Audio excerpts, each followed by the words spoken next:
জনপ্রিয় অভিনেতা সাহেব ভট্টাচার্য নিজেই জানিয়েছিলেন এই কথা, তবে মনের মানুষের নাম প্রকাশ্যে আনেননি কখনো। এতদিন সাহেব ও সুস্মিতার প্রেমের গুঞ্জন শোনা গেলেও অভিনেতার জন্মদিনে প্রথমবার দেখা গেল তার প্রেমিকাকে। বহু বছর পর আবার নতুন সম্পর্কে জড়ালেন সাহেব ভট্টাচার্য। সহ অভিনেত্রী সুস্মিতাদের সঙ্গে নয়, মডেল স্বাগতা দাসের সঙ্গে সম্পর্কে জড়িয়েছেন অভিনেতা।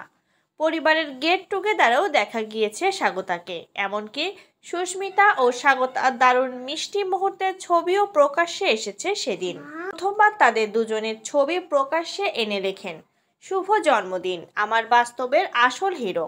এই ছবি প্রকাশ্যে আসার পর থেকেই তাদের প্রেমের খবর নিয়ে নানা মন্তব্য শুরু করেন নেটিজেনরা।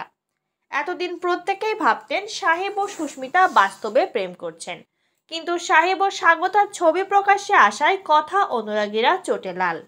সোশ্যাল মিডিয়ায় তাদের মন্তব্য, এতদিন মিথ্যে প্রেমের অভিনয় করে আমাদের ঠকানো হয়েছে। অফ স্ক্রিনেও প্রেম করার অভিনয় করেছেন সাহেব সুস্মিতা। কেউ কেউ লিখেছেন, টিআরপি বাড়ানোর জন্য আমাদের সঙ্গে প্রতারণা না করলেই হতো। আবার অনেকের কথায় আমাদের ধারাবাহিক দেখে তাদের বাস্তব জীবন নিয়ে কথা বলার কোনো অধিকার নেই। অনেকেই রাগের বশে ধারাবাহিক বয়কটেরও ডাক দেন। এদিকে সাহেবের প্রেম নিয়ে অনুরাগীদের মধ্যে তোলপাড় হলেও মুখে কুলুপ এঁটেছেন সাহেব ভট্টাচার্য।